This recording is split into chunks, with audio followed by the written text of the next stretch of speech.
Ça va? Merci beaucoup. Alors, merci tout d'abord à l'Université de Béjaïa pour m'avoir donné l'honneur de participer à cette conférence. Alors, bonjour, étudiants en architecture de l'Université de Béjaïa, bonjour à tous. Je voudrais tout d'abord vous prier d'excuser mon français, car il a le même âge que moi, avec la différence que lui n'a pas été usé depuis déjà trop longtemps. Nous allons parler aujourd'hui du plus important des outils destinés à l'architecture, à l'existence même de l'architecture. Sans lui, quasiment rien de ce qui a été construit au cours des siècles ne l'aurait été.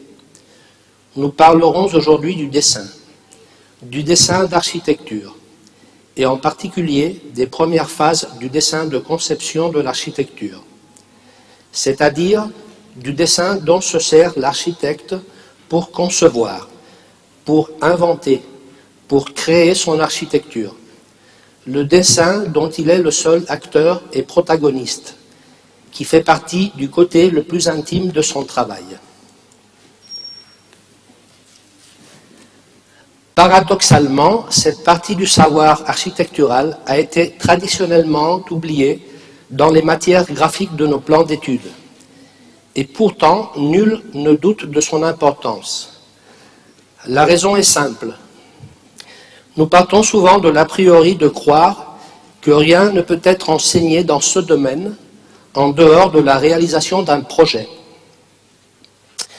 Nous pensons qu'il faut forcément travailler sur un projet pour apprendre quoi que ce soit d'important sur cette phase du travail de l'architecte. Cette absence est d'autant plus douloureuse de fait que son apprentissage n'est pas suffisamment valorisé non plus en tant qu'enseignement spécifique lors de l'élaboration du projet, précisément. On est navré en relisant la phrase d'Henri Cartier-Bresson.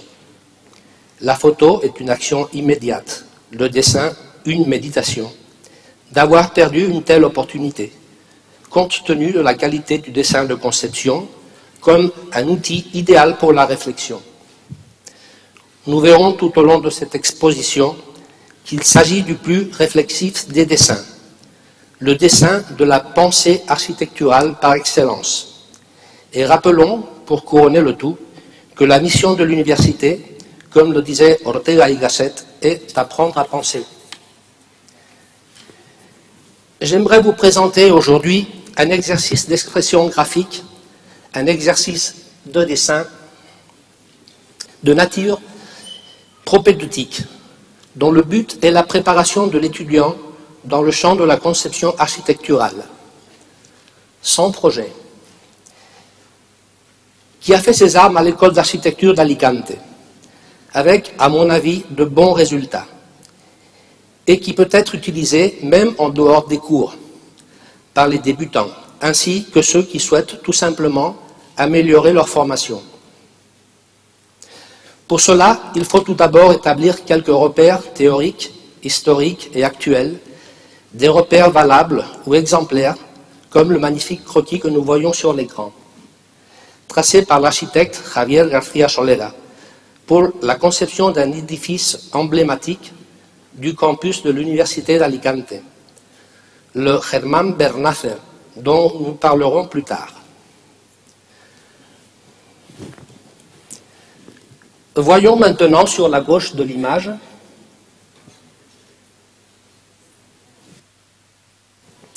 un des bâtiments les plus célèbres conçus par le génie de Michel-Ange, la bibliothèque laurentienne à Florence, en Italie, construite en 1559 pour la famille Médicis, avec sa splendide salle de lecture, et surtout le fabuleux escalier qui la précède, lequel a été souvent considéré une œuvre contaminée dans son authenticité à cause de l'influence et la participation de nombreux intrus, comme l'architecte Bartolomeo Ammanati, qui mena le chantier, le propre duc Cosme Ier et d'autres représentants des pouvoirs politiques, qui partirent d'une maquette en argile préparée à cet égard par l'artiste toscan. Cependant, quand on regarde les croquis de gestation tracés de la main de Michel-Ange, on s'aperçoit malgré tout que l'empreinte du génial architecte est bel et bien présente dans la construction finale. En effet, dès les premières esquisses, nous pouvons apprécier une ferme volonté d'étendre l'emprise de l'escalier sur un maximum de la superficie du vestibule d'accès, avec 2 volets symétriques qui se séparent en occupant presque toute la largeur du fameux Ricetto florentin, vestibule en italien.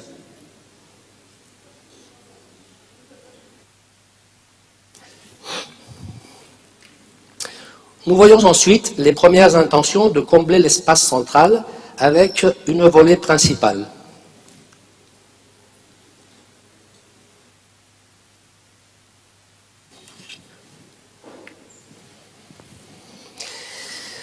Nous reconnaissons donc déjà, par ailleurs, un processus évolutif. Cette soi-disant disproportion que nous voyons sur la photo de l'escalier au moment historique de la récupération des valeurs classiques de l'architecture romaine, basée sur l'harmonie des proportions, a été mal comprise à l'époque et encore quelquefois dans notre histoire récente. Et pourtant, il s'agit d'un geste qui reflète l'essentiel du projet de Michel-Ange, c'est-à-dire son intention de rompre avec un passé qu'il considère épuisé et qui annonce l'arrivée du style baroque à travers le mouvement dit maniérisme, dont Raphaël et le propre Michel-Ange sont les principaux représentants. Par ailleurs, dans le domaine purement graphique, nous remarquons sur le haut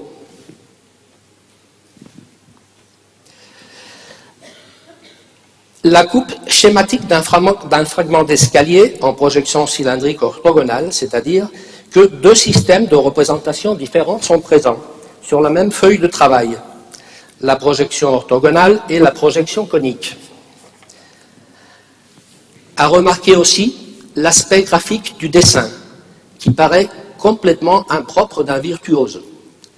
Bien au contraire, le tracé est loin de rechercher l'épatement, mais plutôt l'efficacité, ce qui conduit à un travail complètement désinhibé, et vice-versa. Finalement, fixons aussi notre attention sur ces quelques figures humaines délavées,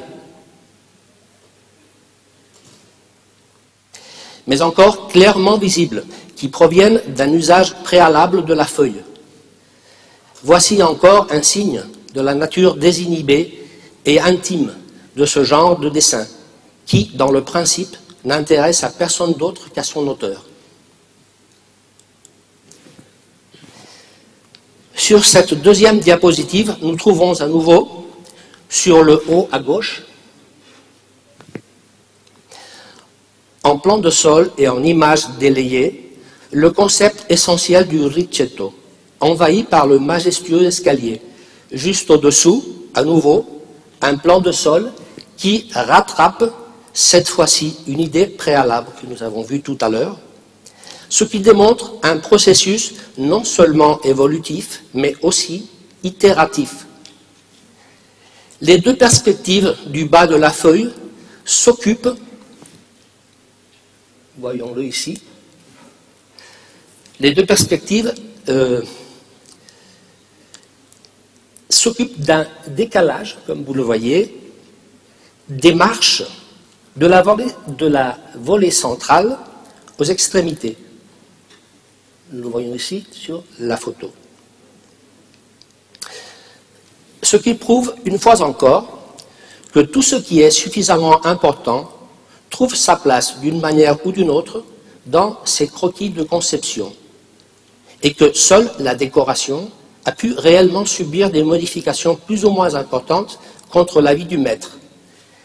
Par ailleurs, du côté strictement graphique, rien ne change sur cette diapositive par rapport à la première. Toutes les caractéristiques sont fidèlement conservées. Après cette toute première approche, nous pouvons déjà établir une première liste de 7 caractéristiques fondamentales du dessin de conception.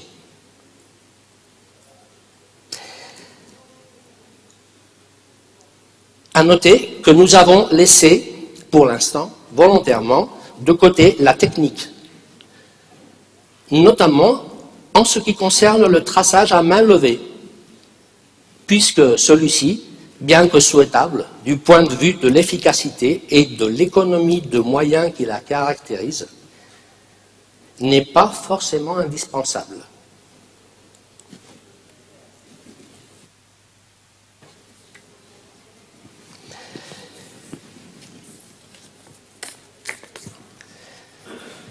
Suite à cette brève introduction, signalons maintenant les trois phases principales du processus de la conception graphique, c'est-à-dire 1. Une phase analytique où l'on étudie les possibilités d'influence de tout genre dues au programme et à l'environnement et au terrain. Sur le nouvel artefact architectural, on y réalise des schémas, des diagrammes ou des organigrammes, des dessins analytiques en général. 2.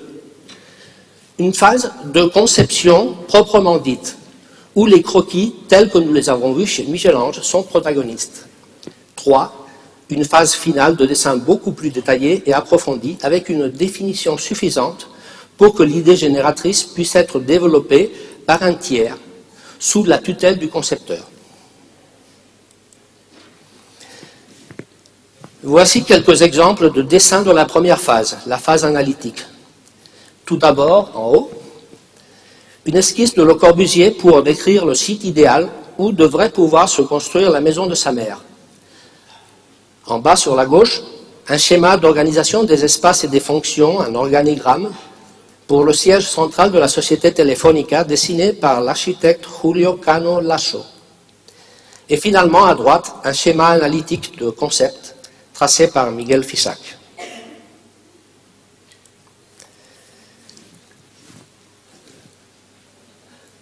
Ce croquis de l'architecte néerlandais Rem Koolhaas pour la Dutch House peut très bien illustrer les premiers moments de la phase de conception proprement dite, la deuxième phase. Nous retrouvons ici les caractéristiques des dessins de Michel-Ange, notamment la présence de l'essentiel des valeurs architecturales, ainsi que la désinhibition et l'efficacité du graphisme. Il s'agit d'une représentation simplifiée, où seules les arêtes principales des volumes existent. Pas de vitres, pas de plancher, seul le volume pur que l'architecture emprunte à la nature environnante est présent. Voilà. Nous ferions bien d'ajouter à notre liste préalable l'adjectif synthétique.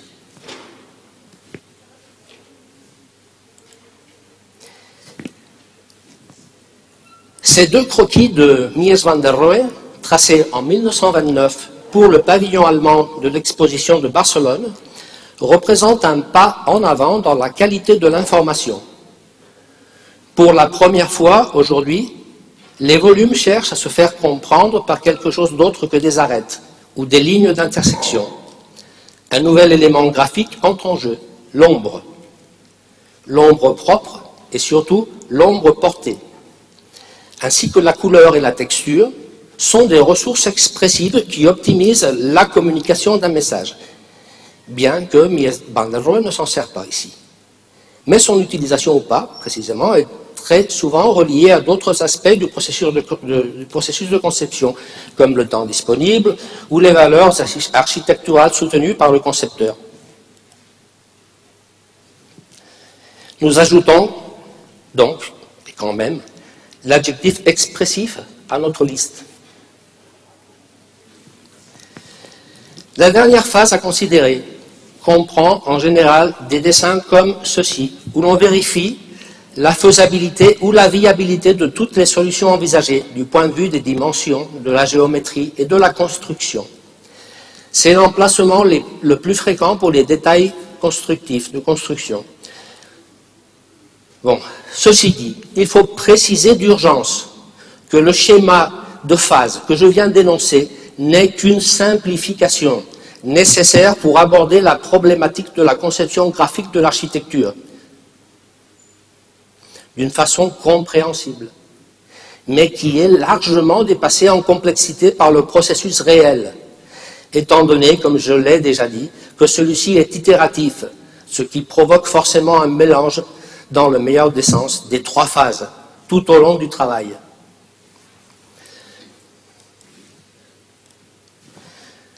Revenons maintenant au début du processus. Sous une apparence graphique tout à fait discrète, ce plan de l'architecte espagnol José Antonio Coderch cache néanmoins un intérêt énorme dans le champ de l'enseignement du dessin d'architecture. Il a été tracé pour la première phase de conception de la Casa Ugalde, à 40 km de Barcelone. Il s'agit donc d'un plan analytique, un relevé du terrain avec la position des éléments naturels et artificiels, censés de pouvoir déterminer en quelque sorte la future architecture. Tout est mesuré, tout est convenablement positionné par des triangulations. Et nous pouvons y lire les textes suivants.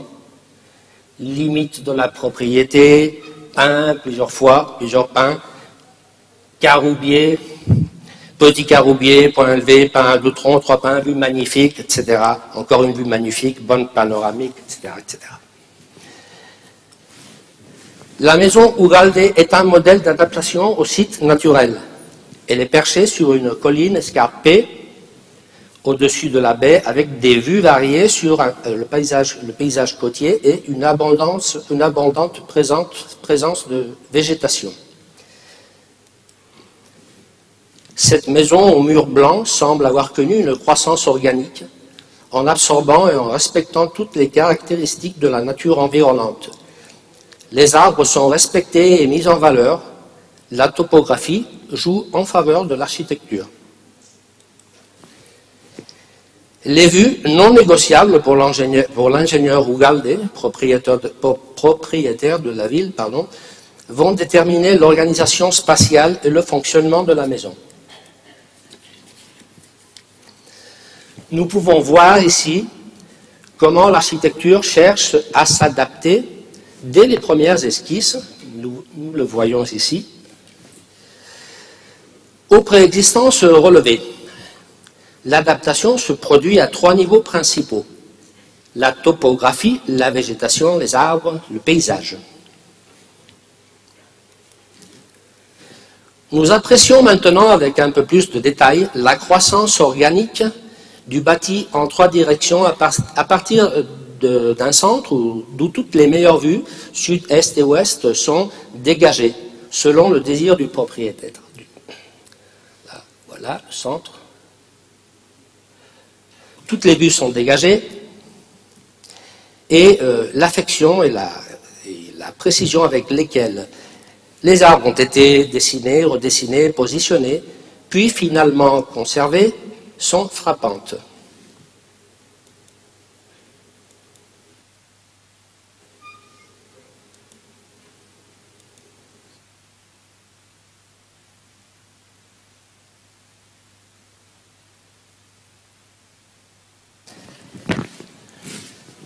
En l'an 2000, la revue japonaise AU a signalé la Casa Ugalde comme l'une des plus importantes habitations du XXe siècle dans le monde entier. En 2003, le gouvernement autonome de la Catalogne l'a déclaré un bien culturel d'intérêt national. Deux jolis trophées pour un plan aussi humble, entre guillemets évidemment. Voici maintenant la Villa Maidea d'Alvar Aalto, qui va nous permettre d'illustrer la phase de conception proprement dite. Elle a été bâtie en 1939 dans la clairière d'un bois à Normartu, en Finlande. Une partie de la critique contemporaine a qualifié d'organique l'architecture aaltienne, pour pouvoir l'inscrire dans un des mouvements de son époque. Mais Aalto a toujours conservé une personnalité propre, contre tout dogme ou a priori formel. On le place fréquemment aujourd'hui en marge du mouvement moderne. Cette diapositive montre un très bel exemple de l'apparence d'une feuille de travail de conception d'un architecte.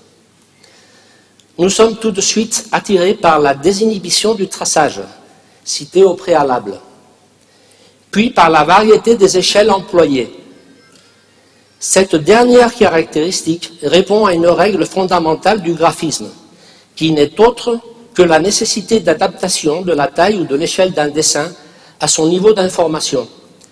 C'est pour cela que je conseille de commencer toujours un processus de conception par des croquis de petite taille. Un dessin vide cause toujours une mauvaise impression, et ceci ne va pas encourager nos efforts créatifs. Dans cette phase conceptrice, l'architecte dialogue avec soi-même en se servant du dessin. Celui-ci est vu par les experts en psychologie cognitive comme la manifestation matérielle ou physique des images mentales. Le dessin est donc le véhicule ou le support de la pensée architecturale du concepteur. Support de la pensée architecturale. Voilà un concept essentiel et fondamental. Le dessin est un outil pour la méditation, comme le disait Cartier-Bresson. Et c'est bien ce qui est reflété sur la feuille d'Alvar Aalto, qui nous transmet l'attention de la recherche.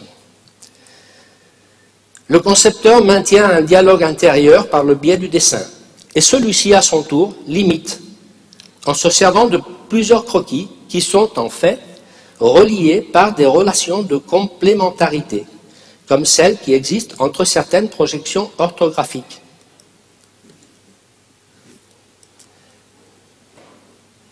Ou des systèmes de représentation.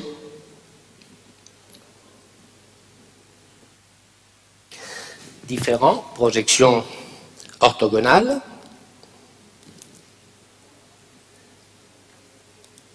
projections coniques et projections axonométriques, dans le but d'optimiser au maximum l'efficacité du processus. Une autre propriété, ou plutôt une vertu à ne jamais oublier, du graphisme en général, et notamment des croquis de conception, n'est autre que son pouvoir de suggestion de nouvelles formes, qui enrichit le résultat final. En effet, la matérialisation graphique de l'image mentale ouvre de nouvelles voies de recherche formelle ou même directement des nouvelles formes que le concepteur n'avait pas du tout prévues au début. Ce phénomène manifeste la présence d'un troisième niveau de dialogue dans le processus, puisqu'une conversation visuelle s'établit entre le concepteur et ses tracés. En récapitulatif, nos trois niveaux de dialogue sont donc 1. Concepteur-concepteur, à travers le dessin. 2. Dessin-dessin, à travers le concepteur. 3. Dessin-concepteur, grâce à l'information sous-jacente du dessin. Le travail continue son évolution sur cette nouvelle diapositive. Fixons à nouveau notre attention sur la relation de complémentarité entre le plan de sol et l'élévation sur la droite.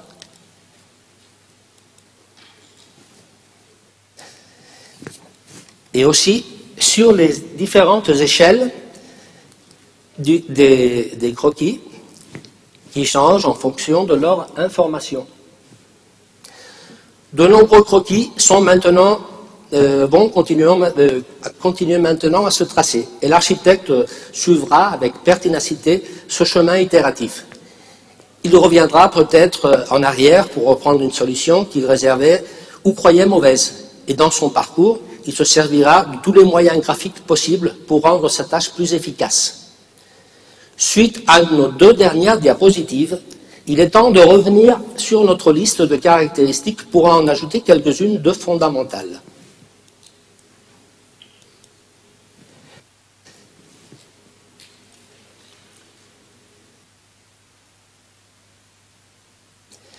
Il s'agit vraiment de 4 caractéristiques, les 4 nouvelles, de la plus grande importance. La variété des échelles employées, la considération du dessin en tant que véhicule ou support physique de la pensée, la présence de relations de complémentarité reliant les croquis de façon solidaire, et finalement l'existence d'un pouvoir de suggestion capable de générer de nouvelles formes et de nouvelles idées, imprévues par l'architecte.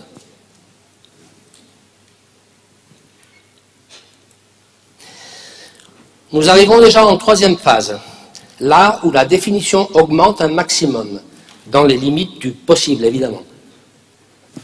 Pour Alvar Aalto, le moindre détail de l'intérieur d'une habitation compte. Rien n'est laissé au hasard, rien ne s'improvise. Tout passe par la main soigneuse de l'homme, parce que l'homme en est aussi le destinataire. Et rien n'est plus important que cela. Pour l'architecte artisan finlandais, le dessin, instrument précieux, trouve ici une de ses meilleures voies et raisons d'être. Depuis l'intérieur, revenons à l'extérieur. Question de vérifier que là non plus, rien n'échappe à la vigilance d'Aalto. Le périmètre de la parcelle est formé de nature. Voyons ici. D'un porche en angle, qui est fini en sauna, là ici, et d'une piscine. Précisément, cette piscine témoigne de la passion d'Alvar Aalto pour les lignes et les surfaces courbes, non pas comme un caprice, mais bien au contraire comme la meilleure réponse fonctionnelle à de bien différents besoins. Ainsi, chacun des croquis signalés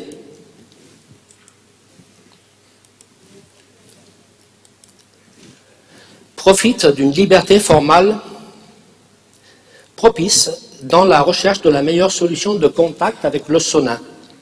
En même temps, la nappe d'eau ferme l'angle ouest de la parcelle, comme une charnière naturelle, abritée par une légère élévation.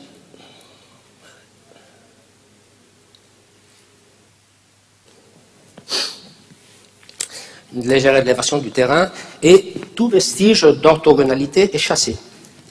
Telle est la philosophie fonctionnelle que certains appellent aussi organique. Elle est présente dans toute l'œuvre d'Aalto. On la retrouve à la bibliothèque de Viipuri, où les toits intérieurs s'ondulent pour améliorer les conditions acoustiques, ou dans les créations de design, très particulièrement dans la série de vases Savoie. Au point où nous sommes, j'aimerais faire une réflexion sur la portée du travail de conception graphique d'un architecte, et généralement à main levée, tel que nous l'avons exposé jusqu'ici. Prenons comme exemple cette diapositive où il y a 4 coupes de la maison de la connaissance de la ville d'Amerfoot aux Pays-Bas, construite par l'architecte espagnol Juan Navarro Valdeveg.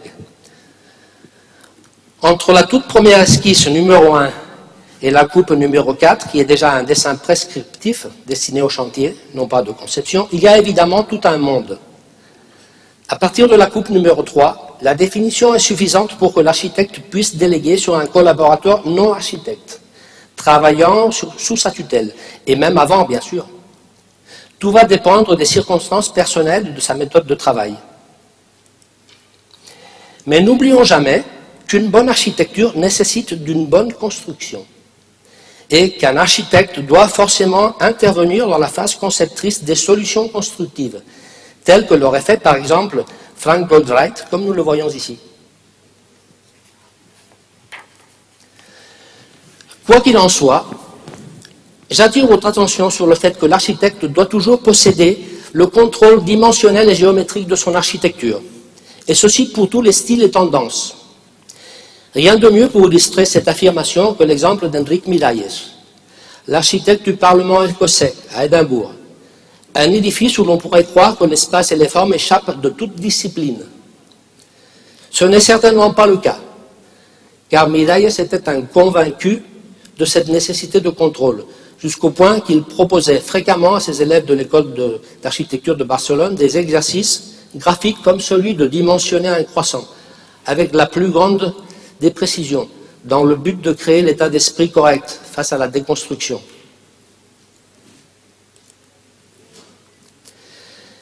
À la fin du processus, les dimensions sont en termes absolus, c'est-à-dire avec des mesures en chiffres, tandis que pendant la conception proprement dite, on travaille aussi en termes relatifs, c'est-à-dire avec des proportions. Nous ajoutons donc un nouvel item à notre liste, contrôle des dimensions. Voyons maintenant quelle est l'influence de la personnalité et de la pensée de quelques maîtres de l'architecture sur leur dessin de conception. Commençons donc par l'architecte irakienne Zaha Hadid, une des figures les plus emblématiques de la déconstruction en architecture. Pur concept. Zaha Hadid est renommé pour ses croquis de concept très épurés, d'une grande beauté plastique et surtout d'une grande précision dans leur signification. Le tracé est tellement ferme et beau que certains croient à une réalisation ultérieure à la conception. À mon avis, même dans le cas où il serait ainsi, les vrais croquis de conception seraient similaires, plus désinhibés peut-être, mais donc même plus précieux, et leur publication n'aurait peut-être pas été acceptée par l'architecte à cause d'un excès de pudeur. En tout cas, rien n'aurait été trop différent dans l'essentiel. Cette façon de faire est représentée dans la diapositive 1 par des croquis du Maxi de Rome, musée des arts du XXIe siècle. Concept, l'affluence de l'espace, avec des circulations reliées, des entrelacs de lignes tendues et de courbes.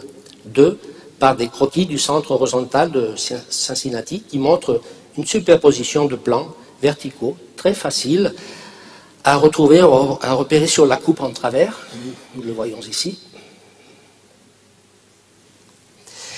et sur la façade de l'édifice. Comme son architecture, le dessin de conception de Zaha Hadid est donc plein de suggestions et de beauté, mais il se soutient sur des concepts très exigeants et très solides. Rien d'artifice, rien de caprice, c'est de l'architecture, c'est du pur concept. Álvaro Siza. Continuons notre parcours avec Álvaro Siza, un grand amateur du dessin. Une phrase de l'architecte. Le dessin est une forme de libération de l'esprit, une forme de relation directe avec la pensée et son ouverture à l'extérieur. Passion du dessin. Nous situons notre exemple pour l'architecture d'Álvaro Siza sur la côte méditerranéenne espagnole, ville d'Alicante. Nous avons entouré d'un cercle l'université d'Alicante. Juste un agrandissement pour trouver la situation de l'édifice du rectorat, construit en 1997 par Álvaro Siza au centre du campus. Le voilà en plan général avec quelques vues importantes du bâtiment et surtout une petite sélection des croquis de conception de Siza. Une analyse visuelle rapide nous permet d'apprécier un traçage qui cherche surtout une réponse rapide aux questions du concepteur. Nous reconnaissons vite le dialogue de l'architecte se parlant à soi-même avec un langage riche en informations, mais dépourvu de toute addition qu'il considère inutile. Il y a en fait une renonciation totale aux ressources expressives, en recherche de la simplicité, ou plutôt de son efficacité. Pas de couleur, bien que celle-ci ne soit pas souvent présente dans son architecture. Pas d'ombre, il n'y a que des lignes tracées avec la désinhibition propre d'une main qui domine son métier. Tout est fait, à mon avis, par quelqu'un qui s'amuse le crayon à la main de voir la générosité du dessin et qui en profite. Álvaro Siza dessine dans la conception, dessine dans ses voyages d'architecture et dans la vie. Son œuvre graphique est des plus publiées.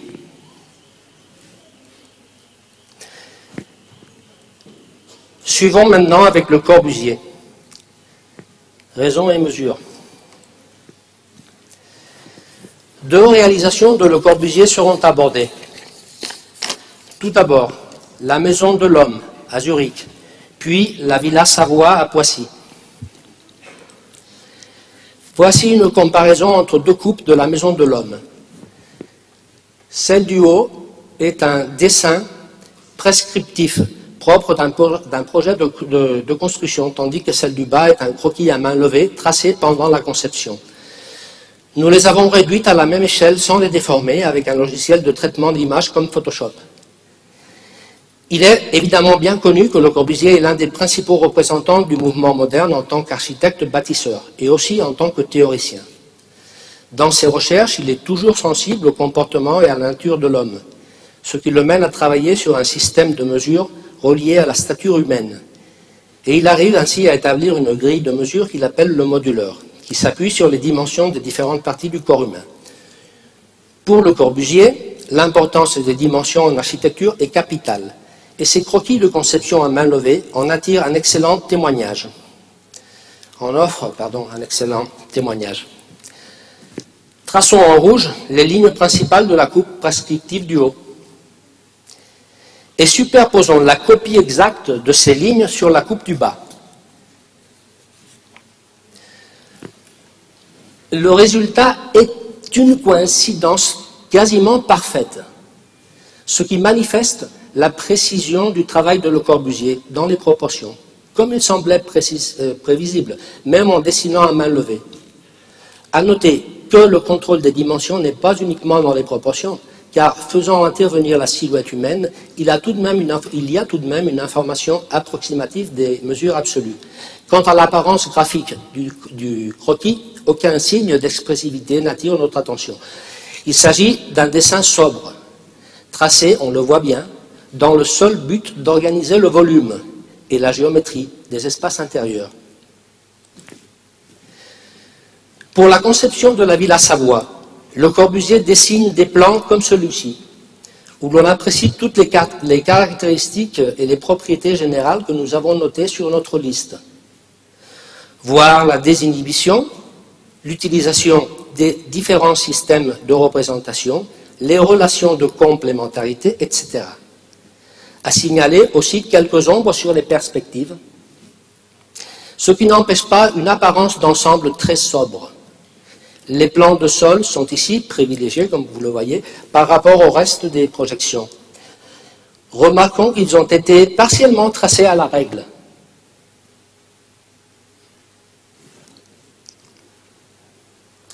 Notamment leur périmètre, voici qui manifeste une intention indéniable que nous tâcherons de découvrir. L'explication se trouve dans la classification des formes extérieures des villas proposée par Le Corbusier, que nous voyons ici sur le bas à droite.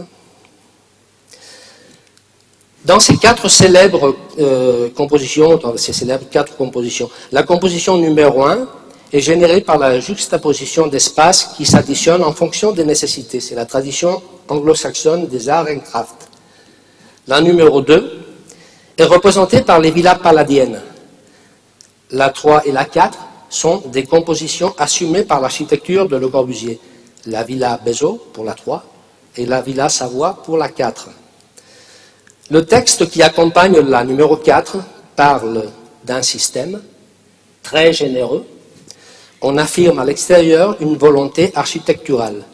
On satisfait à l'intérieur à tous les besoins fonctionnels. Insolation, contiguïté, circulation. C'est-à-dire que le périmètre est une prémisse qui signale la limite précise à l'intérieur de laquelle des vides sont creusés. Comme nous l'avons fait pour les coupes de la Maison de l'Homme, nous avons reproduit ici aussi, à la même échelle et sans déformation, un plan de sol de la phase de conception et un autre déjà prescriptif. Nous avons tracé en couleur orange le périmètre du deuxième plan et nous copions exactement ce périmètre. Nous le superposons au plan de conception. Voilà, coïncidence à nouveau totale. Voici qui illustre parfaitement le procédé concepteur de Le Corbusier. Il trace de façon précise, dès le début, à la règle et sans doute à l'échelle, la limite qu'il s'impose pour le bâtiment, pour continuer ensuite le travail à l'intérieur. Par ailleurs, quant à la distribution des espaces intérieurs, nous vérifions, comme nous l'avons fait pour les coupes de la Maison de l'Homme, construites 37 ans plus tard, que les proportions et la géométrie dessinées en phase de croquis de conception sont finalement parfaitement respectées en phase de prescription.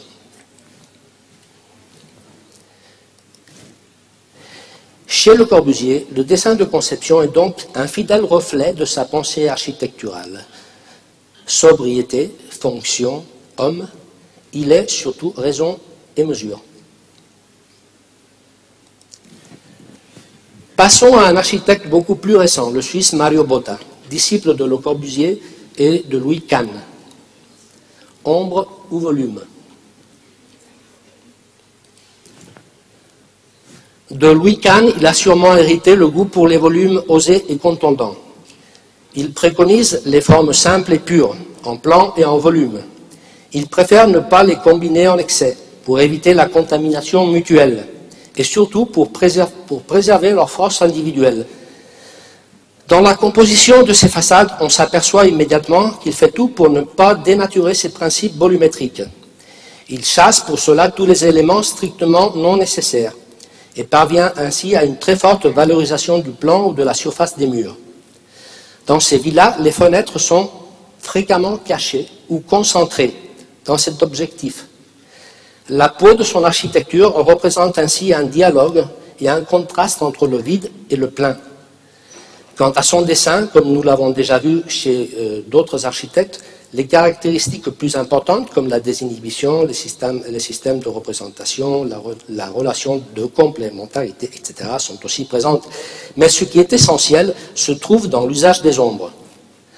Mario Botta s'en sert comme une ressource de grande expressivité pour créer un contraste tel qu'il le souhaite dans la réalité future. Dans les croquis de la villa de Lorenzi, il n'y aurait pas de volume sans ombre. Ombre ou volume, aucune différence.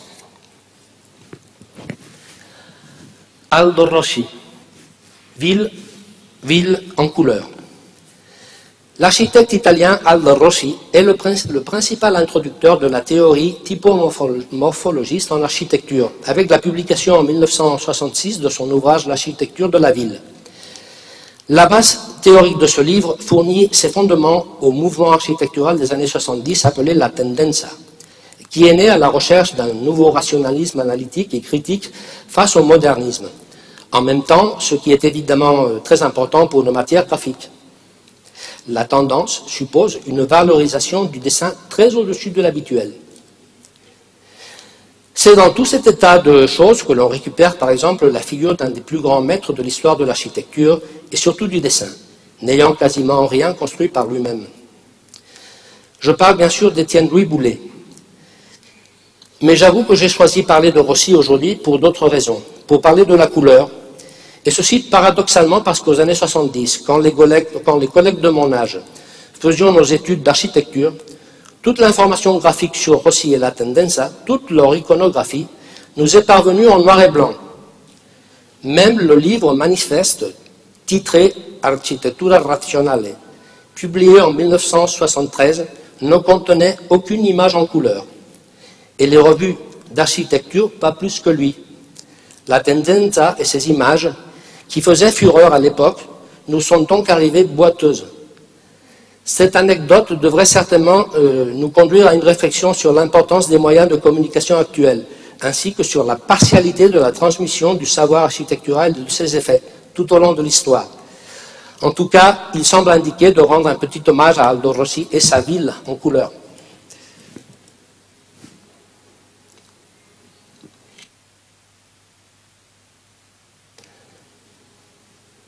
Voilà.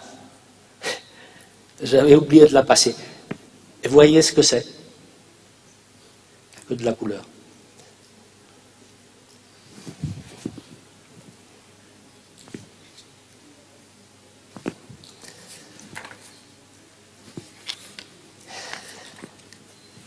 Parler de la couleur, reliée au dessin de conception, pour la première fois aujourd'hui, nous fait penser immédiatement à la technique graphique à utiliser pour la réalisation des croquis que nous avions laissés tout à l'heure sans commenter. Quelle est donc la meilleure technique? Quelle technique devons-nous choisir? Eh bien, la réponse dépend de plusieurs variables. Mais en fait, toutes peuvent être rassemblées dans le principe fondamental de la conception graphique, qui n'est autre que l'efficacité. Pour que le processus soit efficace du point de vue de la technique, il faut qu'au moins 3 conditions soient accomplies. Premièrement, que le concepteur soit à l'aise. À mon avis, c'est la plus importante. Deuxièmement, qu'il domine cette technique. Et finalement, qu'elle soit elle-même objectivement efficace du point de vue de son rendement. Les 2 conditions plus importantes, les 2 premières, tout comme le processus de conception, font partie de la sphère privée du concepteur. Donc, la technique doit être libre, telle que nous l'avons déjà noté sur notre liste de caractéristiques.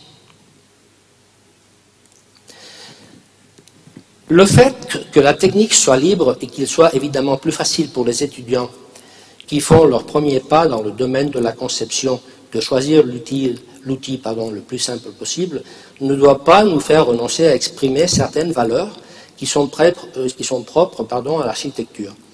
Par exemple, la lumière et ce qu'elle représente et symbolise. À l'université d'Alicante, Álvaro Siza a construit pour le rectorat un bâtiment qui tourne le dos de façon manifeste à l'espace extérieur qui l'entoure, comme un hérisson qui se renferme sur lui-même. En fait, toute la lumière et la vie de l'édifice lui vient d'un grand espace intérieur créé ad hoc. J'avais fait, il y a déjà bien longtemps, quand nous avons commencé à parler de cette matière à l'école d'architecture d'Alicante, quelques dessins pour mes élèves avec une double finalité. D'une part, il s'agissait de faire comprendre la nécessité ou au moins l'intérêt d'utiliser une technique différente en fonction de l'objectif informatif, ce qui s'était traduit à l'extérieur par un croquis tracé seulement au stylo feutre et à la ligne A en haut, et à l'intérieur par un croquis à l'aquarelle B. D'une autre part, il s'agissait aussi de montrer que la technique de l'aquarelle, pour nous les architectes, pouvait s'éloigner de manière légitime de celle des peintres, de façon à que son emploi ne cause jamais un problème de plus à la conception elle-même. J'avais donc préparé 3 dessins, tels qu'on le voit dans la diapositive, qui sont placés par ordre de durée de confection. Il s'agit maintenant de comparer le numéro 1 et le numéro 3. Le 3, qui n'est pas évidemment un chef-d'œuvre, a pourtant nécessité d'un important investissement, surtout en durée d'exécution. Et nous ne pouvons pas envisager de produire une telle image pour un dialogue de concepteur avec soi-même lors de la conception. Par contre, le croquis numéro 1 est une production parfaitement abordable et envisageable. En fait, sa durée de confection, pour le dire si vous me le permettez de façon très colloquiale, a été de 3 fois rien. Pourtant, l'information qu'il communique est exactement la même. Dans la conception graphique, l'apparence de ce dessin est totalement correcte. En plus, ce genre de dessin a la vertu de supporter des erreurs grossières, comme celle que j'ai glissée à gauche pour la valeur chromatique du plan inférieur du saillant et celui du plancher du porche. Comparons à nouveau les 2 dessins. 3, 1, 3. Ça ne paraît pas beaucoup un dessin d'architecte. Et je trouve que celui-ci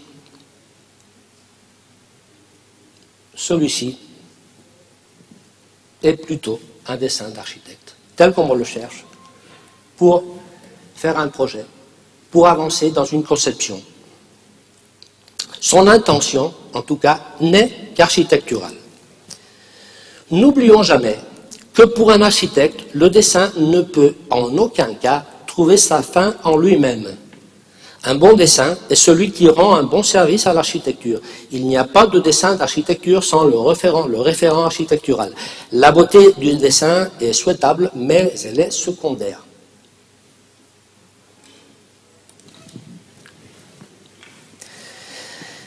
Malgré ce que nous venons de dire, nous venons aussi d'ajouter, nous le voyons ici, attractif visuel à notre liste de caractéristiques, et en voilà l'explication.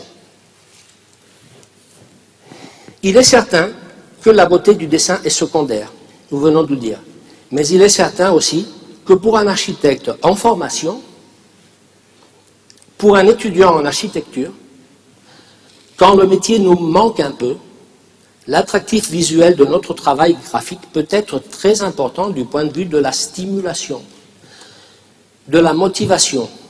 Nous travaillons ainsi plus à l'aise et nous sommes encouragés à continuer à dessiner. Nous sommes encouragés à prolonger notre dialogue intérieur.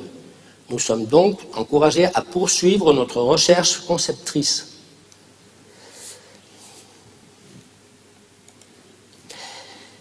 J'aimerais vous montrer maintenant un croquis dessiné en 1980 par l'architecte Alejandro de la Sota, professeur à l'école d'architecture de Madrid pour la conception du gymnase du collège Maravillas à Madrid. C'est une pièce graphique absolument magnifique, réunissant toutes les qualités que nous avons préalablement énoncées et qui ne demande pas plus de commentaires. Nous le voyons ici agrandi. Soleil, air, de l'eau, de l'air. Ici, il y a quelqu'un d'assis. C'est un espace occupé. Je vous laisse réfléchir.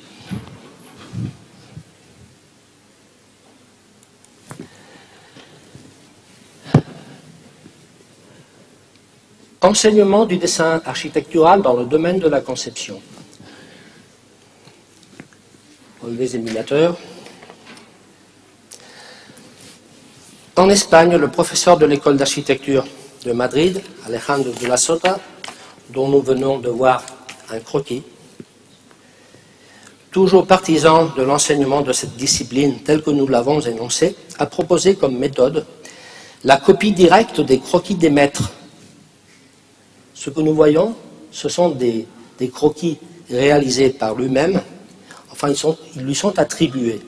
Je ne suis pas tellement sûr que ce soit lui vraiment qui les a réalisés, mais ils lui sont attribués. Il a proposé, comme je vous disais, comme méthode la copie directe des croquis des maîtres, tout en cherchant d'éprouver ce qu'au préalable avait éprouvé l'auteur-concepteur. Nous voyons Mendelssohn, Wright. La méthode que nous avons suivie à l'école d'architecture d'Alicante diffère de celle du professeur de la Sota dans le fait essentiel que les élèves ne travaillent pas sur les croquis d'un architecte concepteur en tant que modèle, mais sur son architecture, sur un objet construit qu'ils peuvent visiter et comprendre. Il s'agit donc de choisir un modèle construit, un édifice d'une valeur architecturale reconnue et l'étudier, l'analyser le plus profondément possible et passer tout ensuite à le dessiner. Mais bien sûr, il faut le dessiner d'un mode spécial, de façon que ce soit une bonne préparation pour que l'étudiant sache à la fin de son cours créer des artefacts simples, bien sûr, en se servant de croquis efficaces et bien organisés dans sa feuille de travail, comme nous le voyons sur la diapositive. Prenons par exemple l'édifice Germán Bernácer de l'université d'Alicante. Rappelez-vous le petit dessin qu'on a vu au début de la conférence. C'est un beau bâtiment de l'architecte Javier García Solera, construit en 1997, dont je vous montre quelques photos et quelques dessins non publiés de sa propriété.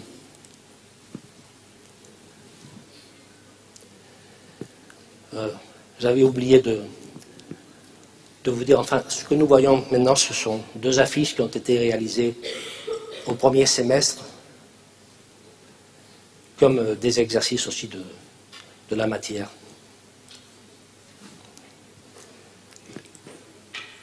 Alors voilà les photos dont je vous parlais.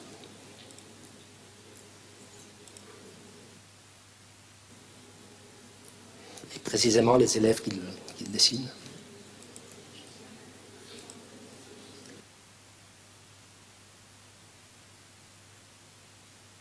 On va vite parce que c'est tout simplement pour essayer d'expliquer la méthode. Alors, quels sont les objectifs?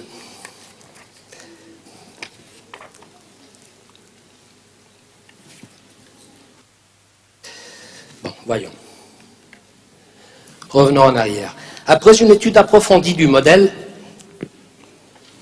et muni d'un bagage théorique expliqué préalablement en classe, l'étudiant aborde l'exercice graphique que nous appelons émulation de la conception. C'est un exercice qui se pose de façon naturelle, comme une sorte de jeu ou de divertissement, où l'élève imagine être un architecte. Un architecte qui aurait conçu le modèle qu'il a devant lui. C'est impossible, évidemment. Il s'agit d'un voyage du réel à l'irréel, d'un voyage mental dans le temps et dans sa propre identité, de quelque chose que seule l'imagination peut réussir. Participer à la conception d'une architecture qui a déjà été conçue, qui a déjà été construite. L'exécution de l'exercice consiste à dessiner des relevés à main levée du modèle à la manière de croquis de conception. Je précise que le mot relevé est employé ici comme dans le titre de cette conférence, dans son sens le plus général, c'est-à-dire comme le plan ou dessin d'un modèle construit, d'un bâtiment d'après nature, comme une annotation ou une note graphique. C'est la traduction du mot espagnol apunte. L'étudiant doit tracer des relevés susceptibles d'être reconnus par un tiers comme des croquis de conception du modèle. Par conséquent, il s'agit de relevés émulateurs, des croquis de conception.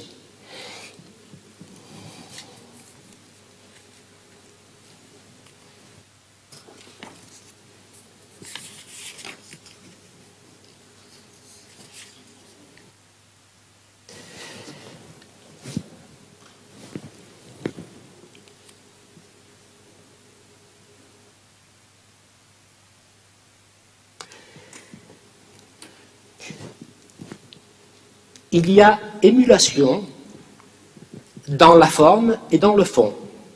L'apparence graphique doit être ressemblante et en même temps les dessins doivent être bien choisis, ils doivent être significatifs et importants.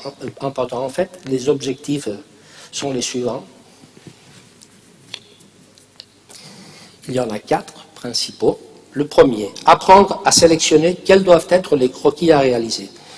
Puisqu'il est impossible de produire tous ceux qui sont nécessaires dans un processus complet, dans un processus de conception réelle, il est essentiel d'avoir fait une bonne analyse préalable du modèle, de façon à savoir faire la différence entre ceux qui sont indispensables et ceux qui sont anecdotiques ou tout simplement utiles. Il faut savoir établir une hiérarchie de l'importance des dessins. Numéro 2, s'initier dans la construction d'un langage graphique propre, d'une exécution rapide, expressif et efficace dans la communication des concepts de l'architecture. Numéro 3, comprendre et assumer l'énorme importance de l'intention. Voilà qui est fondamental, l'intention. Dans le dessin d'architecture, découvrir les relations entre l'intention et les systèmes de représentation, les variables expressives et les techniques graphiques. Numéro 4, acquérir une bonne capacité de contrôle dimensionnel, contrôle des proportions, dans le champ du dessin à main levée, désinhibé. L'exercice se concrétise en 3 séances ordonnées par un critère chronologique compatible avec le processus de la conception réelle. La première séance est analytique. Elle s'occupe du lieu et de ses préexistences.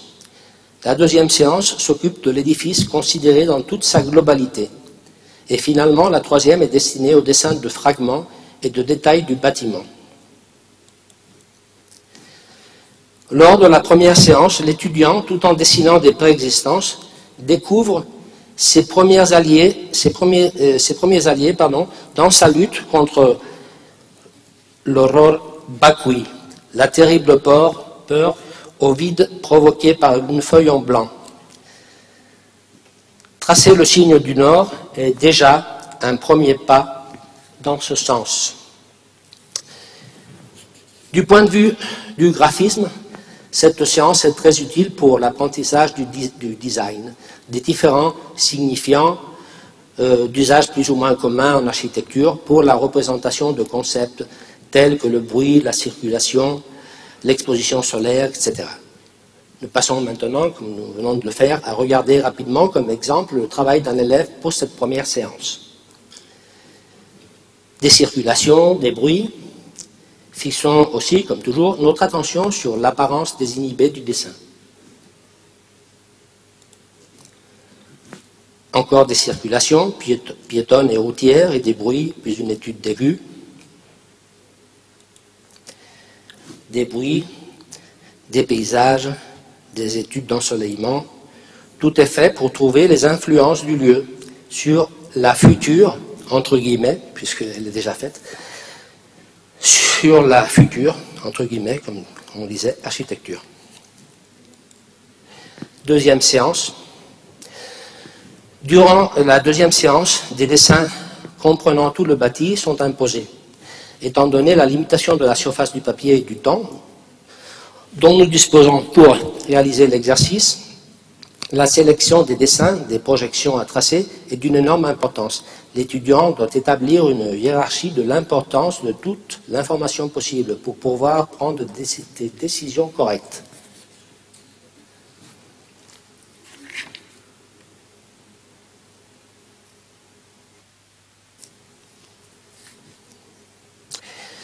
Non seulement il est essentiel de bien choisir les vues, mais aussi leur système de représentation. Rappelons que l'efficacité du processus de conception est sérieusement améliorée du fait qu'une correcte relation de complémentarité soit établie entre les différentes vues et les différents systèmes de représentation. Là, j'ai juste fait un agrandissement, c'est juste pour que vous voyez un petit peu la manière de tracer, la forme de... C'est un peu petit, là. Le schéma des adjectifs.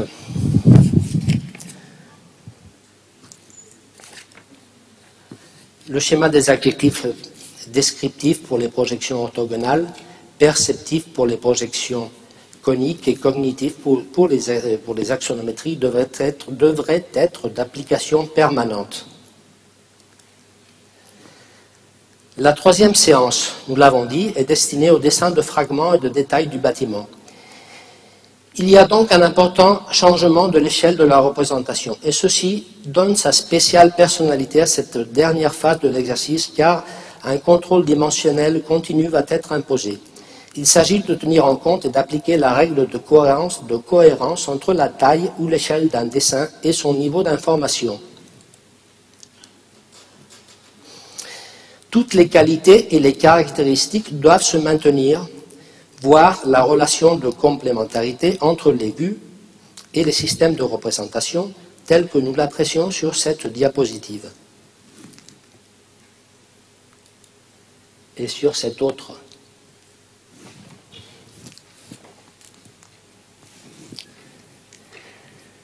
Nous allons faire une augmentation de cette zone pour mieux voir la définition de chaque échelle.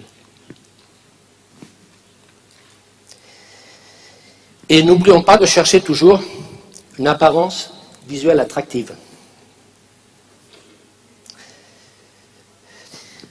Voyons un autre exemple, rapidement. C'est pour finir la conférence. Nous allons voir le cas d'un élève qui recherche, c'est un travail à la recherche d'un langage graphique dans le sens de la désinhibition. D'ailleurs, c'est une recherche personnelle d'un élève qui avait beaucoup d'intérêt dans ce sens. Il en est là au début. C'est un dessin qui apparemment est très correct et lui-même souhaite d'améliorer son travail dans le sens de la désinhibition.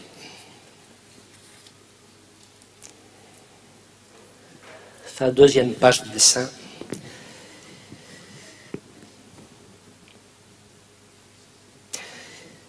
Il veut travailler plus à l'aise quand il devra s'attaquer à un processus de conception réel. Voilà.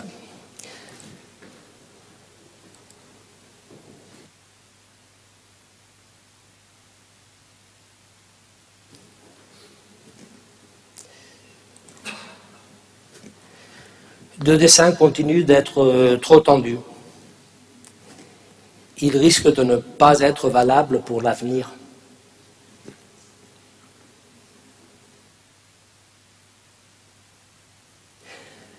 Arrivé à la 3e séance, ça commence à aller mieux. Et encore mieux ici. On commence à faire des progrès. Finalement, on arrive là.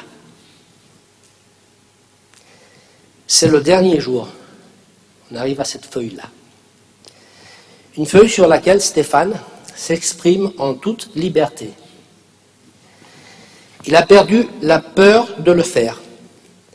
Voilà une page de travail où l'on voit de loin que Stéphane a fait ses croquis pour soi-même. Il a finalement décidé de réfléchir sur l'architecture en dessinant pour lui. Il ne pense plus au professeur. Il a tracé ses croquis comme support de sa pensée. Ce ne sont pas des croquis de conception, puisque ce sont des relevés. Mais il partage l'essentiel. Ce sont des véhicules de la pensée. Et l'intention avec laquelle ils ont été dessinés n'est pas moins importante. À la fin du semestre, les étudiants, avec la seule formation des exercices d'émulation, où le dessin a été protagoniste, vont finalement s'affronter à un vrai travail de conception. En voici quelques exemples. Là, ce que nous allons voir, c'est un petit kiosque sur la plage.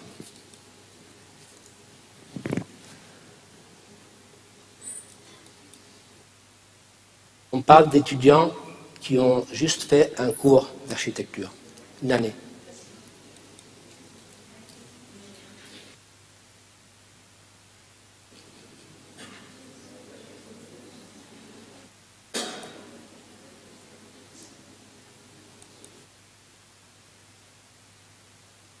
Et voilà. Je vous remercie de votre attention.